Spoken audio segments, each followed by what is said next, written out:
Hello there and welcome back to another video here on Wristwatch Revival. My name is Marshall and thank you so much for joining me on the bench. This time around I've got this lovely Birks Challenger pocket watch. Now Birks is a Canadian luxury retailer founded in 1879 by Henry Birks. It's kind of like the Tiffany's of Canada. They've been around forever and they're very well known. Around World War II they released their Challenger line, which was the name given to their watches, most of which were Swiss-made with Eterna movements, and we'll see if this one has just such a movement in it. This gold-plated pocket watch is from that era, and it has a beautiful inscription on the back commemorating the 25th working year of one Arthur Cartier at the Dominion Silk Dyeing and Finishing Company Limited. I looked up this company, and it's in Drummondville, Quebec, Canada. And Arthur was an early employee of the company as he started in 1924 and the company was founded in 1923. And this would have been a great gift for his 25 years of faithful service as it came from a top Canadian luxury retailer. The company itself was sold in 1972, but the site and the building are still historical sites in Quebec. Interestingly, I looked up Arthur himself and found an Arthur Cartier who was born in Pierreville in 1892, which is only about 30 minutes away from Drummondville, where the Dominion Silk Dyeing Company sat. He ended up having two children, the first of whom was born in 1925. So it looks like Arthur got a job at the Dominion Silk Company with the news of his upcoming child. His kid, Henri, died in 2009, and his daughter, unfortunately, died at just 1 year old. I couldn't find any further information beyond that on the Cartiers of Quebec, but how cool is that? We get a pocket watch that has some real Canadian heritage to it. Not only is it from Birks, which is a Canadian company, it's also issued to a Canadian person by a Canadian other company for the work that he had done there. So I just think this is so cool to get a piece of history like this. And, we're going to try to restore it. Now, it was bought as not working on eBay. It does look like it'll run a little bit, but it certainly doesn't run well and it'll stop. So not really sure exactly what's going on with this watch, but we're going to get into it and see what's going on with it. As you can see, the back and the front both come off via case knife. Let's take a look at this movement inside and see how it looks. And good God, that's just gorgeous. These pocket watch movements were so beautiful. And as you can see, the balance wheel actually spins somewhat freely here. And the watch even wants to run a little bit, although it does seem to come to a stop. So that's promising, but this is an Eterna movement and it looks really nice. First things first, though, let's get the hands off of this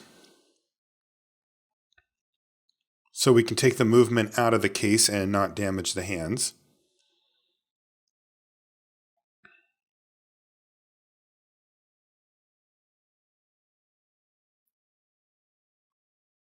And it's got a separate sub-seconds hand here down below, not as center seconds, but on pocket watches, it's very common to have a separate dial for the seconds hand.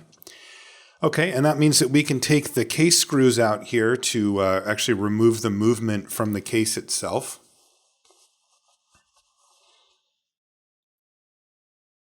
And of course, the crown comes off at 12 o'clock and it is goes in through the top there. But there we go. We've got the case apart. And all told, this movement actually looks quite nice. Aesthetically, it's gorgeous. That's not in question here, but it also doesn't look particularly dirty or worn. It looks like it's in fine shape, so that's a bonus. But we do still have to figure out what's actually going on with it on why it's not running. So we'll take the dial off first.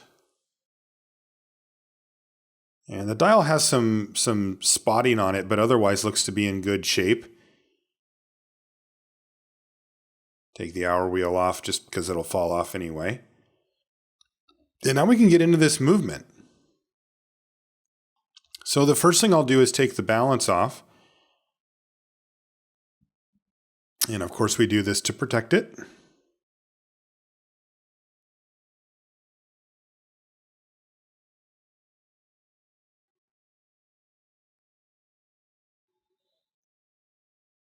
And now we can flip the movement over and take the cannon pinion off, and that way we can take the train of wheels off and they won't be stuck, because that cannon pinion is actually friction fit to the center wheel, which is on this side of the movement, and that's that brass wheel in the dead center of the movement.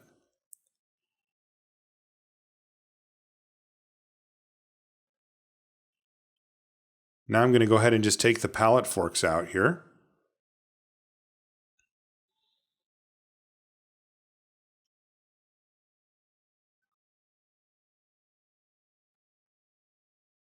Working on these pocket watch movements is a real pleasure. They're just bigger. And these were incredibly well made for their time. Both the American and the Swiss counterparts are just gorgeous. Again, this one's an Eterna movement from Switzerland. But, I've mentioned it before, but I'll mention it again. If you are looking to get into this hobby, I do recommend picking up these pocket watch movements when you can, because you can get bare movements, really nice ones that are even bigger than this, therefore even easier to work on, off of eBay for pretty cheap. You'd be really surprised how cheap you can get them for. I mean, this whole watch was $80 and it's in good shape and it's beautiful. But, scrap movements or just thrown away movements, you can get, ones from the 1800s for under $100. And you can get crappy ones for way less than that if you just want to practice around and don't really care what happens to it. All right, so we're working our way through taking off the crown wheel and the ratchet wheel now. This one's the crown wheel here. It actually has a reverse threaded screw, so that's something that you'll want to look out for if you're just getting into the hobby, as the reverse thread means exactly what you think it does. You turn that screw the opposite direction that you'd think.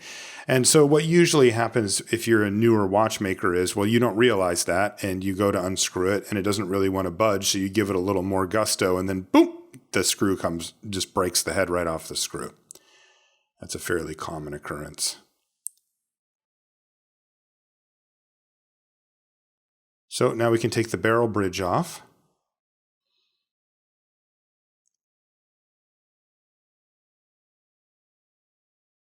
And it looks like part of the keyless works is kind of fallen out anyway, so we may as well just set those aside now.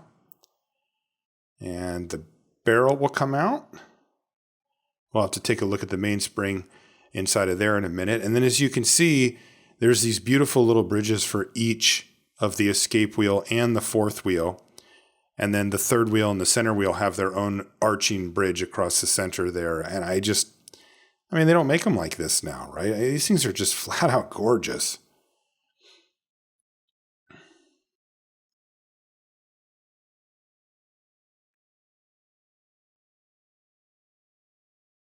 Oop, didn't quite unscrew that one all the way. It's also interesting to watch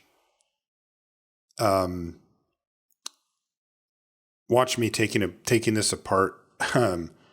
I've actually owned this watch for over a year, and that might give you some foreshadowing as to what we're facing down here with this repair. But at the time, there's a few things that stand out to me. One of them is I'm not wearing finger cots, which I think is fine for disassembling a watch you're about to put in the cleaner. But I always wear them anyway because A, it's considered best practice, and B, I will get yelled at in the comments nonstop if I don't, and I don't want to have to answer that same question over and over again, so I just wear them. And again, it's fine. But at the time, I didn't, which kind of stands out. And then also, this is one of the first videos that I filmed, and it took me a year actually to complete the repair on this watch. And as you can see, I haven't quite figured out how to manage the autofocus on my side camera yet, so apologies for that. By the way I do it now, I don't use autofocus. I just use manual.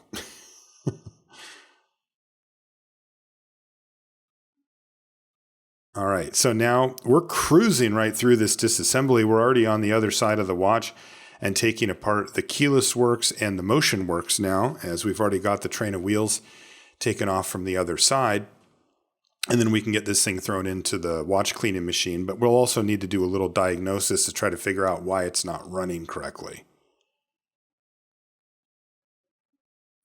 So there goes the setting lever spring, and now we can take out the spring here for the for that thing that I, for whatever reason, can't remember the name of. The yoke, thank you, the yoke spring and the yoke. That's a setting lever, which we'll have to take the screw off of the other side of the movement to get it out. And there's the minute wheel. And there we go.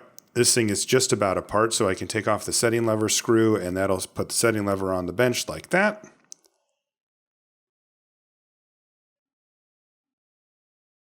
And there's the setting lever right there, and it just pops out. And boy, that main plate is gorgeous, isn't it?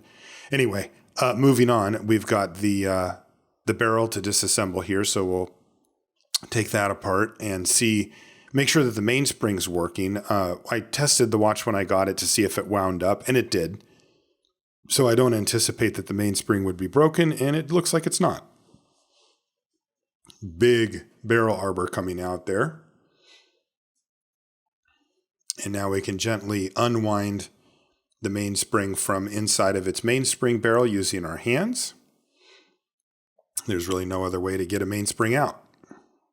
There's no tool for it that I'm aware of. There's no whatever. So you just got to be gentle and kind of let the spring work itself out under its own tension rather than yanking or pulling on it in any hard direction. You're just sort of letting it get to the point where it wants to unravel itself, which of course it's a spring. That's exactly what it wants to do.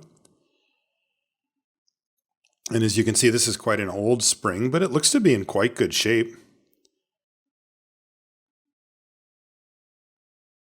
But they don't make them like this anymore, where they're just circular only. They now have a kind of an S shape that helps with performance. But this is, an old spring. And there you go. There's the watch completely taken apart and ready to be put into the watch cleaning machine for its bath. Now, this, though, is time for us to do a little investigation. And I noticed that the balance was a little loose. And when you see a little loose of a balance on a watch, that usually means one thing, which means that the balance wheel pivot is broken. One or both of them has either worn or broken. And as you can see, that's too loose. Now, there's a balance wheel pivot on the bottom, and that's what it's supposed to look like. There's a nice pivot there that can go into the jewel hole and, keep things good. Here's the one on the top. It's gone. See how that's rounded over? That isn't meant to be rounded over. That's supposed to have that spiky pivot sitting off of it as well. So we figured out what the issue is with the watch.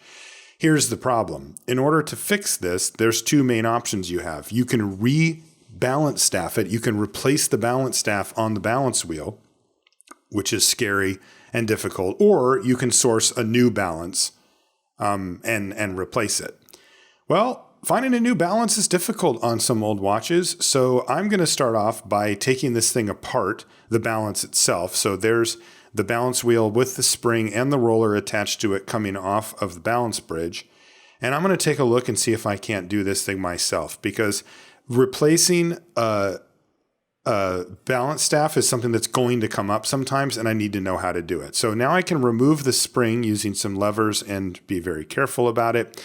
And at the time, I actually have a different tool now, but at the time I've got this roller remover tool, which you kind of put over the edges of the roller and then gently pinch down, and then it'll lift it off of the assembly there. So now the roller comes free.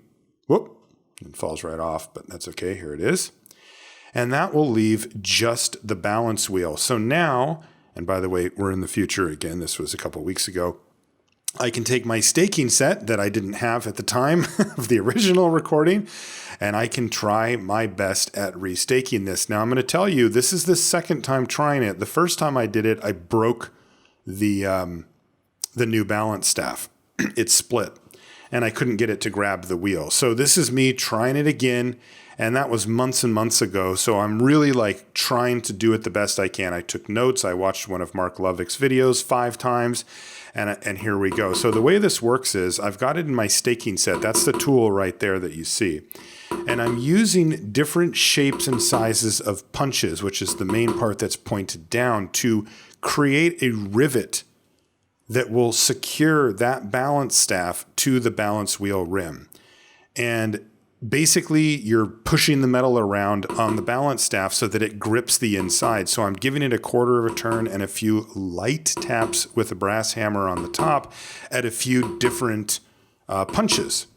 So there's domed punches that will spread out the rivet, and there's flat punches that will flatten it down wherever it sits. And so far, so good. I'm trying to be as gentle as I can with this because the rivet can break. You can bang up the wheel itself. It can get pretty ugly pretty quickly. And this is me pushing myself. I am not comfortable with this just yet. I'm not super comfortable with my staking set that I got. I'm not really comfortable hammering watch parts. And I'm really trying to take my time and see if I can get it. But if you look closely at the inner part of that pivot, you can see that there's a rivet that's been formed and it's pressing up against the wheel. And that means that we can give it a test. So I've mounted it just wheel with the balance bridge and the pivots to see if they're going to hold up or if it's going to wobble or bend or break. So let's find out. Haha! Look at that. It spins very freely. By the way, that's on a unlubricated, dirty cap jewels, and it spun for way longer. I actually cut out part of the video because it kept spinning and spinning and spinning. And I am thrilled. I actually did it. I put a new balance staff on a watch that needed it, and this is a huge step for me. I would describe it as relieved, if I'm honest with you. Really, this is the type of thing that is something that I don't have somebody that I can just ask and have show me. So I really am figuring this out on my own based off of videos and stuff like that. And it's scary territory. You can break a watch really easily doing this. So with that, we can move forward. Now I can put on the roller. Once again, now this doesn't get hammered on to the staff. This just gets press fit on, but I'm going to use my staking set to do this again because it just lets you line up, stakes, right? These tools that have a hole in the middle of them. And so I can push this over where there's a hole so that the pivot can go in, yet I can push this on. Now, I'm just going to use my fingers to firmly press this, gently, but firmly press this into place. No hammer needed here.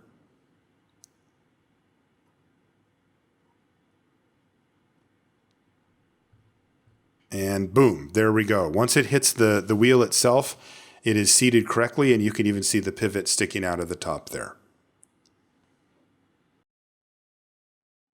Okay, so now what I need to do is put the spring back on, but I made a mistake here. I was supposed to mark where the stud on the balance spring should sit relative to the wheel so that I'm at least somewhere in the ballpark as far as the beat error goes, and I didn't. So what I'm doing is just test fitting here. So I've set the wheel down where the jewel is lined up with the banking pins, which is where it's supposed to be. And then I'm just going to roughly test fit the spring on top and then with the balance bridge here to see if I can get it to line up the stud with where the stud goes in to the balance bridge and still have the watch actually lined up. So this is just going to save me some amount of time, but if I had marked it properly before, I could have saved this ahead of time. It's just I forgot because this is my first time doing it. So after getting that roughly lined up, I can now push the hairspring back into place. And this is the hairspring collet is that little metal part in the center that holds it on. And basically, I'm going to do the same thing that I did for the roller, in that I'm going to gently push this on just using my fingers and my hand strength. There's not going to be any hammering or anything happening here. So now I just want to make sure that I get things as centered as I can because I am going to be pushing down. Now there's a pretty big hole in the stake, so it doesn't have to be perfect, but I do want to make sure that I'm not running over the pivot itself. And this looks like it's lined up closely enough. And there we go. Now, the spring looks a little crooked, so I need to make a few little tweaks with my tweezers, but I get it straightened out after all, and you can even see the pivot sticking out there, and this looks like it's about ready to go back on the watch, and we'll see how it does. Now, one thing I need to do is reassemble the balance bridge, and to do that, I need to make sure that while I have it apart, I clean and lubricate the cap jewels. Now, these are non-shock jewels. so that you need to take apart the whole balance bridge here. You don't get to just remove a little spring on the top and then just replace the jewel and then the spring itself. So after a little bath in the one dip to clean everything and a little bit of pegwood to make sure that there's no residue, I can put some Mobius 9010 on this. Now I have to put the regulating arm over this. This is tricky business. They had it kind of rough back in the day with the amount of stuff that they had to work around that we don't now. So I can put the regulating arm on top here and then try to line things up by putting the balance bridge now on top of that, but roughly lined up with the holes, because the way that this is secured is via two absolutely minuscule screws. Now, and then the other thing that you're trying to not do here is spread that oil all over the place as well. So this is a very delicate balance. Now, here's one of the screws being set in place, and then here's the other. But as you might imagine, I mean, you can see how big they are in relation to the tweezers. They are absolutely tiny. And now I'm going to hold everything in place the best I can with my tweezers, and then get a nice snug test fit in on these two little tiny screws.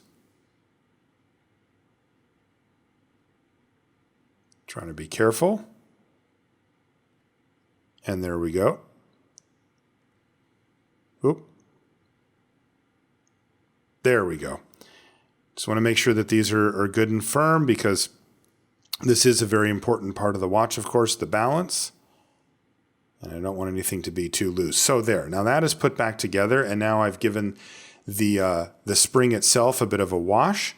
And now I can take that stud and put it into where it mounts up with the balance bridge. And then I'm using a special pair of vices. It's a special vice grip, I guess is what you would call it, or a pin vise that you can use to screw in these little tiny screws that are so difficult to get a regular screwdriver on.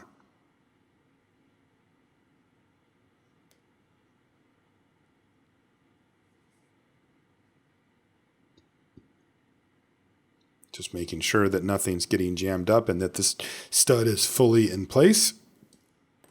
And there we go.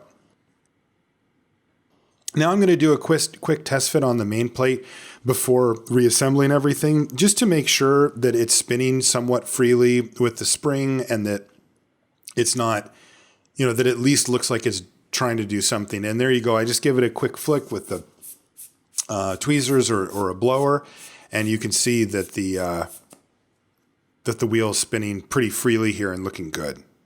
I'm very, very happy about this, by the way. Okay, speaking of the main plate, the bottom cap jewel for the escapement is here on the bottom of the main plate, and it has a similar setup to the one on the balance bridge, in that I need to unscrew two little tiny screws to be able to get to it to clean and lubricate it. So again, no shock setting on watches of this era. They just didn't exist yet. So, it's one of those things where this is why the balance staff broke in the first place, because there's no shock setting. So if this watch was dropped, there's really nowhere for that energy to go around that heavy balance wheel and those little tiny pivots, so they would very often break.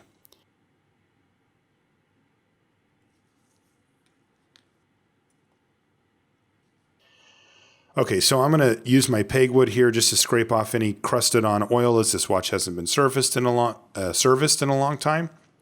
And then I can use a one dip bath here with both the main plate, because I also cleaned that, the jewel hole on that side of it, and then this cap as well. And I can take them out of the one dip. One dip is a powerful solvent and cleaner that will clean off. For the most part, it'll do quite a good job on jewels and bridges and things like that you can use to just dip things in. Now, that is not a substitute for a trip through the wash cleaning machine or through an ultrasonic cleaner, but I had done a little bit of pegwood work on this, so that's why I put it back into the one dip, just to make sure.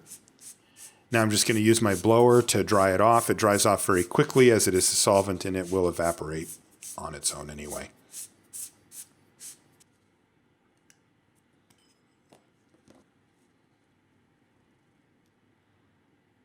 So once again, Mobius 9010, I'm going to put a relatively small dot of oil on this. like so. You don't need to over flood this. That jewel does not need to have oil covering the entirety of it. In fact, it's better if it doesn't. And now I'm going to try as carefully as I can to place this back over the hole where it belongs. And then again, there is oil in between these things, so I don't want to be spinning this around too much. If I can get it as close as possible, then I can maintain that oil position so that the watch will run at, peak efficiency, where if you just sort of slop it around, you'll get oil everywhere, and there won't be enough or as much as you'd like for the actual lubrication of the watch. So here comes the two little tiny screws.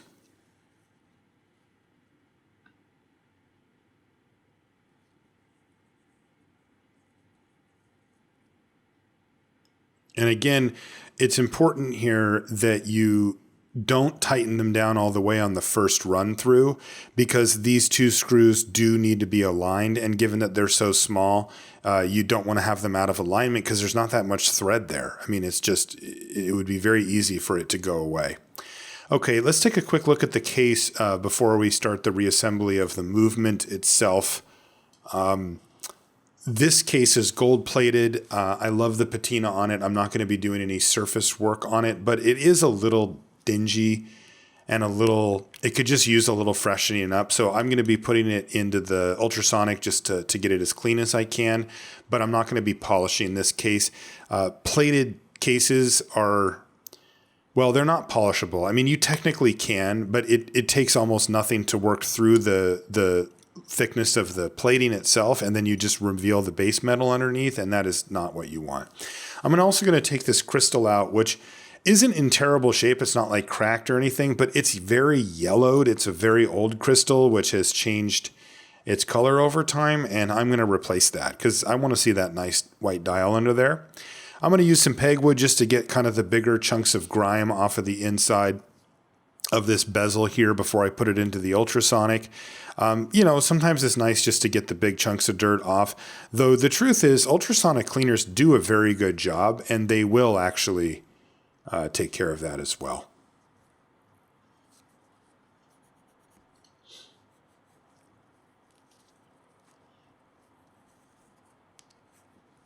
So there we go. This is looking good. And while that goes into the ultrasonic cleaner, the case and all that, we can start the reassembly here of the movement itself. We'll start by reassembling the barrel like we do, and that means that we need to put a little bit of Mobius 8200 on the mainspring itself. There's a few different ways to do this, but I found this to be the quickest and cleanest way to do it, which is just to get a little bit of it on my finger cots and then rub it along the length of the mainspring.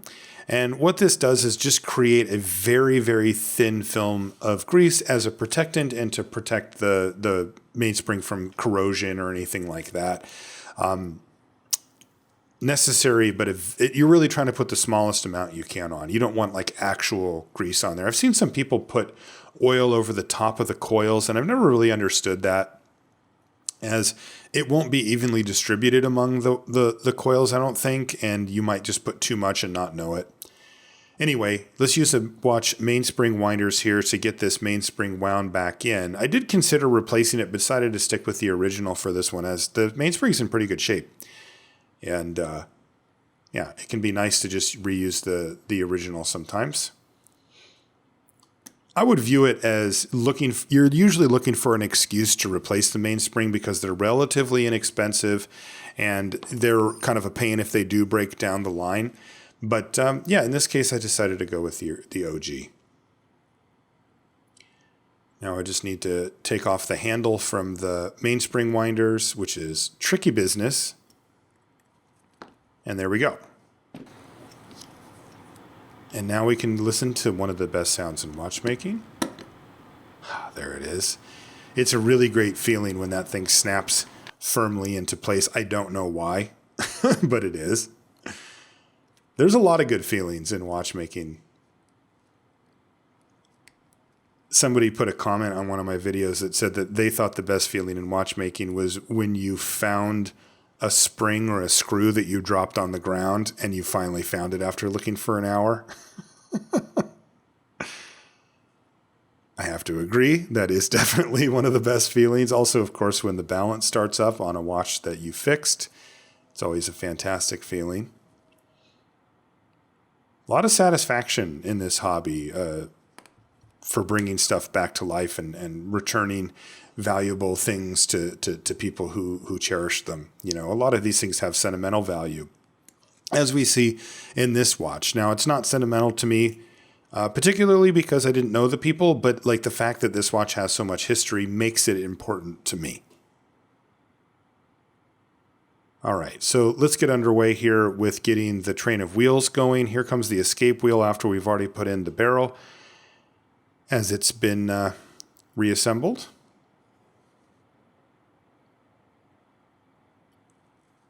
And once again, this movement post-cleaning machine, my God, it's gorgeous. They really went the extra mile on these movements back in the day to make them look excellent. You have to pay a lot of money to get a watch with the kind of finishing that these have now. Like if you want to get a regular watch that has, you know, all the perlage and the anglage and all the stuff that these watches have, it'll cost you. That finishing is hard to do. But these old pocket watches had a very high level of finishing for what they were. Okay, so we can put this bridge that covers, once again, the center and third wheels here, making sure that the pivots are in place. It's a little difficult to test them because the other wheels are kind of freewheeling around, but we can still make sure that they're engaged and that they can at least spin a little bit before putting in these screws to lock it down. If one of your pivots is crooked on the top or bottom and not engaged with the jewels, and then you screw it down, you will almost certainly bend or break it. And then you're looking for a replacement. I mean, that's the bottom line is if you break, you know, a train wheel, you are looking, I mean, unless you are like some sick watchmaking master with your own lathe and the ability to measure and blah, blah, blah, blah, blah, the tiny tolerances, and you can make a wheel and stuff, you're out of luck. Now, I hoped one day to be that good, right, where I can make my own parts if I find that one's missing or broken.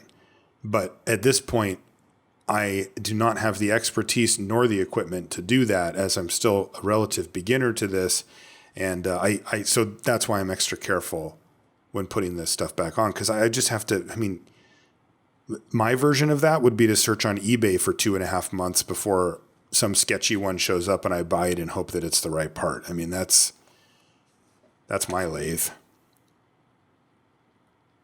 All right, we can put in the fourth wheel now. And again, it has its own little bridge, which I just think is fantastic. It's such a cool design. For those of you that have watched a lot of my videos, you'll recognize that on watches, generally speaking, this bridge, the one I'm about to put on for the escape wheel, and then the center and third wheel are often covered by one bridge that will have all four of those covered, or sometimes three of them.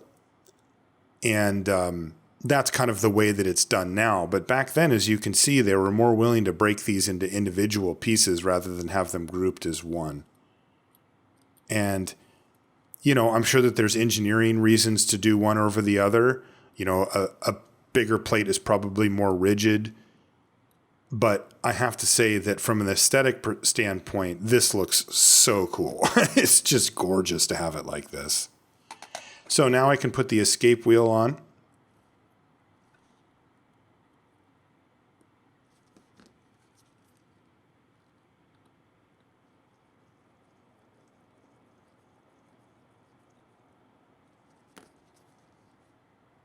And a quick test just to make sure that the power is flowing through the train of wheels down to the escape wheel, and it does seem to be, and that means I can tighten down the escape wheel fully. Okay, so now I'm going to put the setting lever screw in, a little bit of grease on the bottom. This actually serves two purposes. One of them, of course, is just that is going to get turned and it's going to sit in its little hole there, but it actually, top secret, also just keeps it in place while you're putting it together.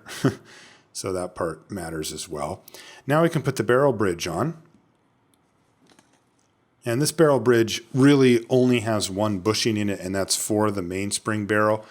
Otherwise, it's just kind of holding everything else, giving everything else a place to live, I guess is how I'd put it.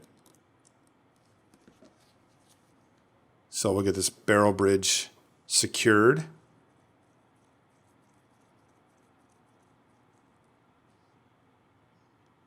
I did want to take a minute to thank my patrons. I have a Patreon for this channel. If you like what I'm doing here and want to support it, these videos, of course, are quite resource intensive from a time and money perspective, so any little bit helps. I wanted to thank Kelsey, Stan, Dustin, Brenton, Adam, Caleb, Russell, James, Samuel, Tony, Max, Mitchell, Adrian, Drew, Kyle, Jake, and Erica for their very kind support of the channel. It really does mean the world to me. And if you head over to patreon.com/wristwatchrevival, you can even get some cool little bonuses. Now, you'll notice that I've got to take this little bridge off again, and that's because I didn't realize this, but in order to lubricate this jewel, it actually is capped as well. So normally you would lubricate through the top, which is what I was doing to the other jewels until I got to this one. And then I was like, wait a second, there's no hole here. And that's because this thing actually has a two-piece jewel, basically. So there's that part, which then screws down or underneath or whatever this little bridge. And I need to oil that underneath. So off it comes. This is just part of the deal sometimes when you're learning. And I certainly don't have that much experience with pocket watches. I think I've only restored 3 or 4 of them, and they've all been different. So, this is the type of thing that you have to expect. But it tests your patience a little bit when you're like, hey, I've already done a thing. I have to undo it now. Yeah, sometimes you do. While you're learning, that's just the name of the game. And if anything, patience is an absolute necessity for watchmaking. And, I come from the video game TV era or whatever. My generation's not known for having patience. I don't know that it's a particular strong suit of mine, which is a lot of the reason that I like this hobby, is that it really forces you to kind of be more patient and take a deep breath. You can't get angry if something doesn't work. If you slam something around, you're just going to break it. I mean, if you're working on a car and you throw a wrench on the ground, it's probably fine.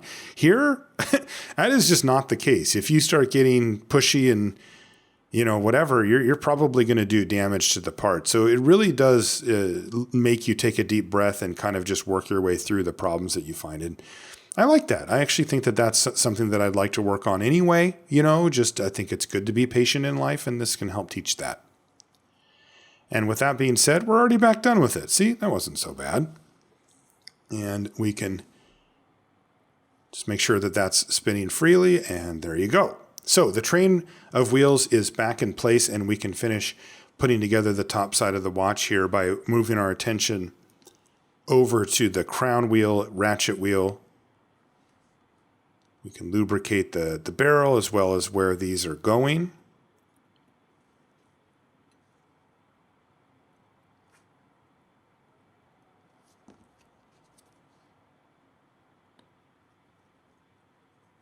And remember, this is reverse threaded, so we're going to turn this to the left to tighten it down.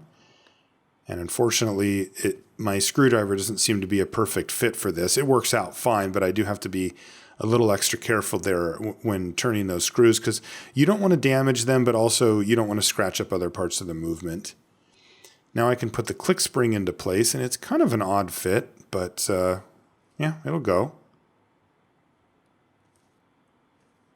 And then I can put the click into place as well. And unfortunately, it's being a little finicky as well. But there's a little notch on the bottom of that click, and it needs to go on the other side of this spring. So I'm going to kind of force the spring over with my plastic holder here, and then kind of try to set the click in place like so. And I'm just going to use both hands now. So one's holding the spring on the side so it doesn't shove it up, and then the other hand is going to screw down the screw to keep the click in place. Kind of a tricky business, to be honest. And then a quick test. Yep, looks good.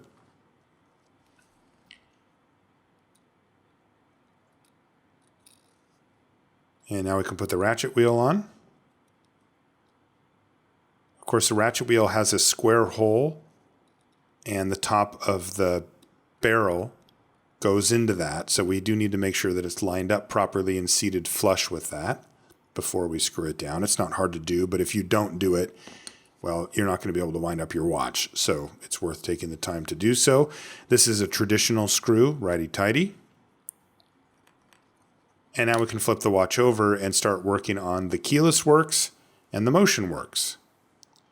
First things first, though, we're going to go ahead and put the cannon pinion on. Again, this is going to friction fit itself onto the bottom of the center wheel.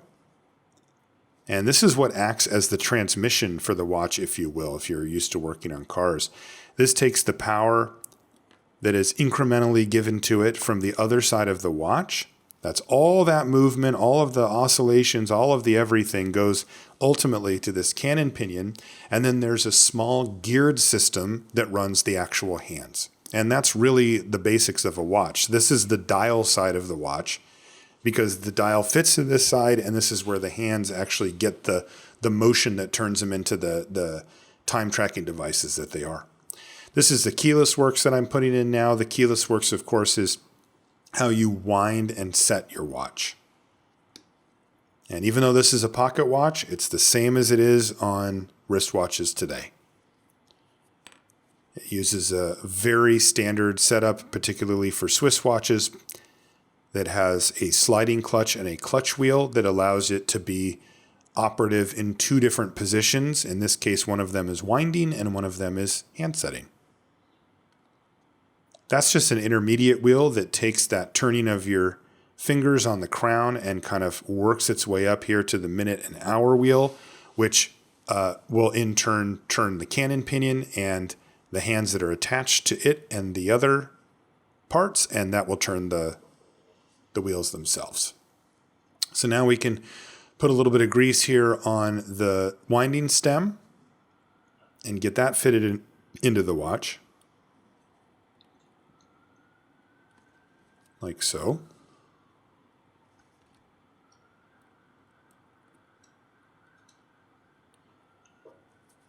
There we go. And just a quick turn, but nothing's really buttoned down here, so I don't want to go crazy with the testing.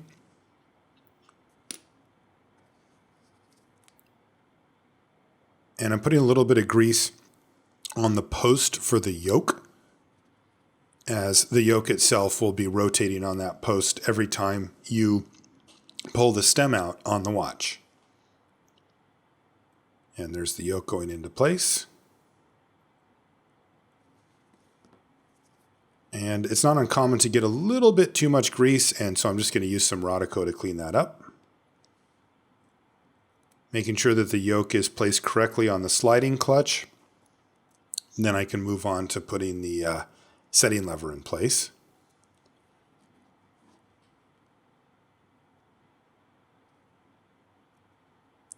So it's going to drop in here, and then through that hole that it has in it needs to go the setting lever screw, which remember we already put in place, but we need to turn it on its axis there, and then it will eventually grab the threads on the setting lever and pull it tight to the movement case, or to the main plate, excuse me.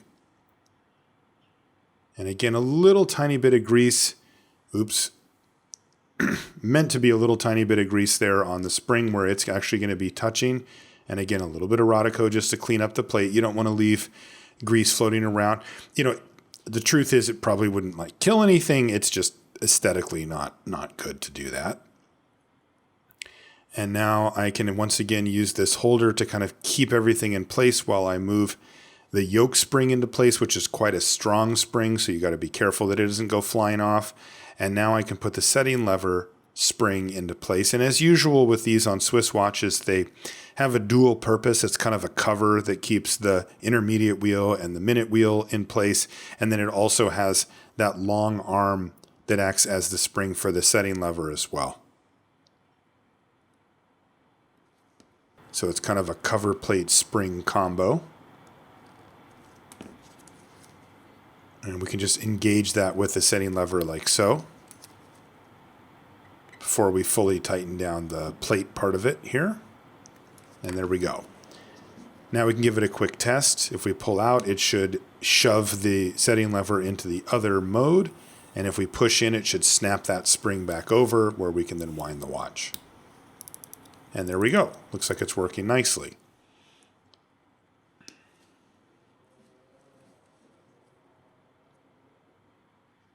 Now I'm going to do a little bit of oiling on the bottom part because there's still any of the jewels that were oiled on the top need to be oiled on the bottom as well as the mainspring barrel. The bushing for that needs to be oiled, so I'm going to take care of that right now while we have everything there. Now I can turn the watch back over though, and we can put the pallet fork in, and you know what happens after that. Put the pallet fork bridge, and then we put the balance in, and we're going to see if this thing will run.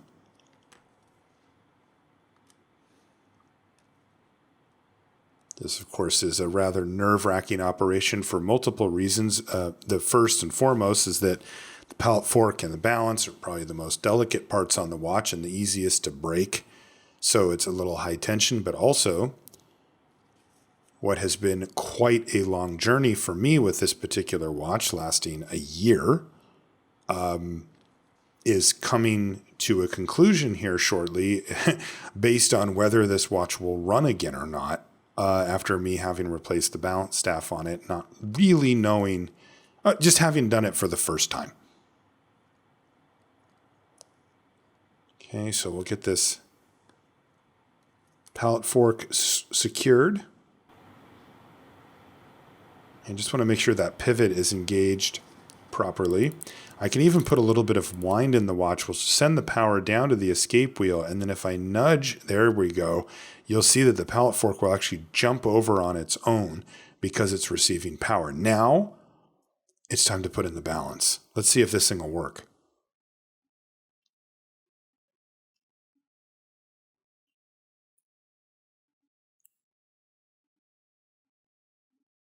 Okay. Oh, it really wants to. But then it's just coming to a stop. Ugh. Maybe something's just stuck underneath it here with the center wheel, and I can just see if it'll free up some power. Also, sometimes the watch won't run until you get the balance bridge screwed down because it might be a little bit tight on tolerance, and if you screw the bridge down, then it'll kind of put it exactly where it's going to be, and then it'll run. So as long as I'm happy that the wheel pivots are in their jewel holes, I can try this and then try to give it another little kickstart here. It doesn't want to go. Now, the first place I usually look is the hairspring. So I'm going to just make sure that the spring is flat and lined up. And there we go. We have a running watch. I was wrong before. This is the best feeling in watchmaking, no doubt about it. To see that heartbeat kick up again after so much time is a thrill. Now we can go grab the case while the watch is ticking away. And this is out of the ultrasonic cleaner, and it looks beautiful. It cleaned up really nicely. Again, no restoration done on it outside of cleaning, but it really did clean up nicely. So I'm happy with that, and I'm not going to be doing anything else. I mentioned that I wanted to put a new crystal on the watch, so let's do that. This is what I think would be the right size of crystal, but as always, I buy one above and below as well. They're usually only a few bucks, and it's nice to have them around anyway, so I don't mind spending a couple extra bucks to make sure I get it right and don't have to send out again for them.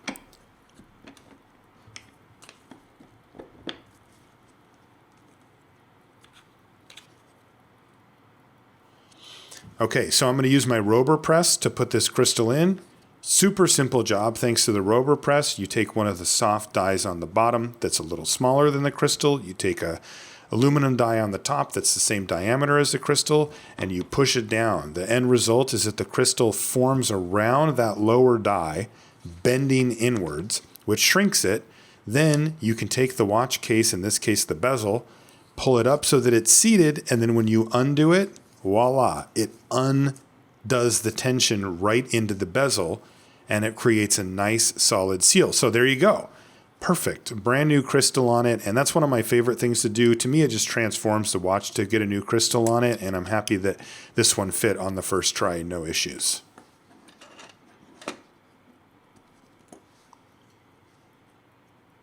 Okay, so now we can grab the watch movement, and there's a few extra parts to put on here, namely the hour wheel and the dial washer. The dial washer just makes sure that the hour wheel stays flush and pushed down and can't accidentally come up.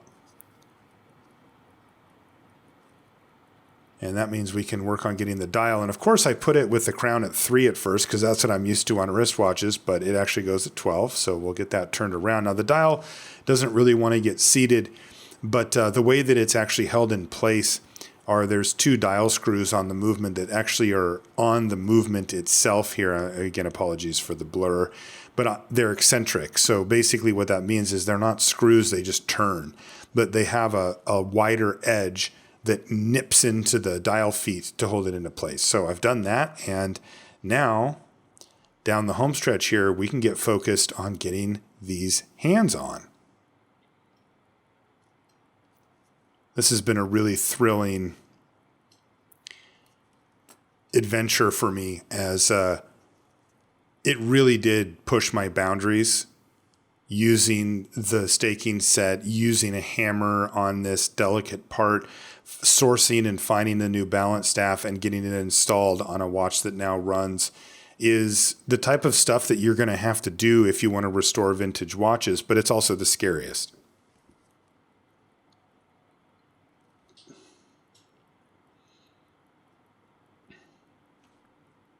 So the hour hand's on.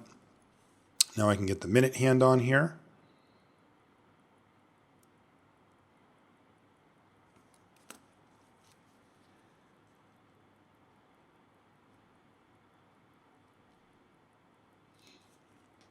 Just a little push with the hand setting tool. And now I can put the seconds hand on as well, which of course goes on this sub-second style down below.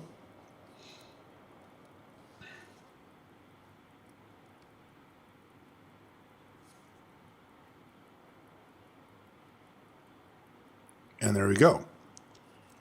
It even kicks up to life still, so that's always nice.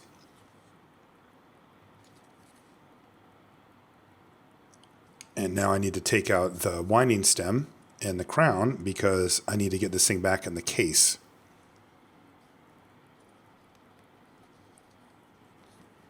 I know the dial has some staining on it, and I did actually take one of my cleaning swabs just to see if that would come off easily, and it's not. It's kind of part of the watch now, and that's fine.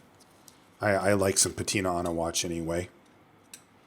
Okay, so now what I'm going to do is sort of gently hold things up because the hands are on the other side, and I don't want to have the watch running and set it down on my casing cushion. I'm just going to grab the case screws here that will allow it to kind of float in between, where I can then set it down on the casing cushion and not have to worry.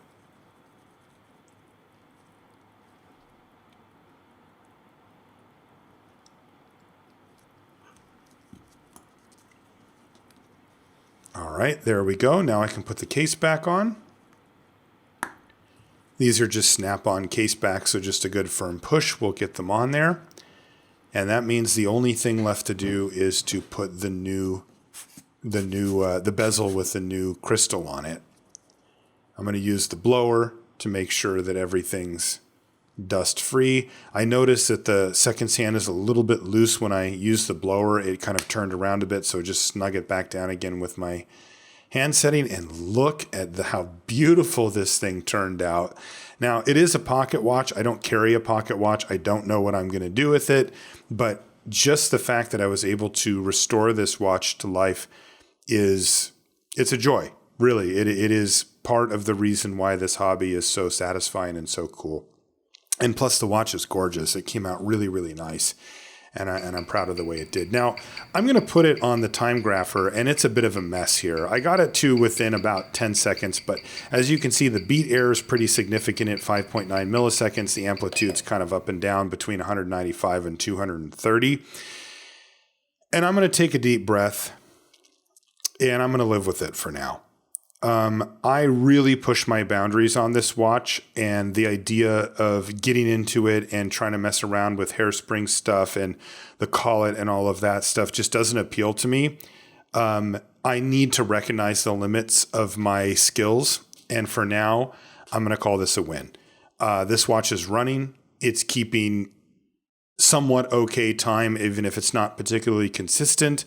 And I put so much effort into this thing, even beyond what's in the video, that I am going to live with it and be happy that this watch is going. And look how gorgeous it is. It's just ticking away. It's this beautiful old movement. And really, it just makes me smile. And I hope that whoever ends up getting this watch next, it makes them smile as well. That's going to do it for this video. I want to thank you once again for taking the time to hang out with me. I really appreciate that you do so. I know that there's a lot of things that you could do with your time instead of watch the watch videos with me and come along for the journey, but you choose to hang out with me, and that means a lot to me. So thank you very much. If you want to get even more wristwatch revival, you can head over to Instagram, and I'll do some pictures of my projects or some of my watches from my collection every once in a while, and I get a lot of messages there too, so that's a good way to say hi if that's what you want to do. That is going to do it for this one. We'll see you next time.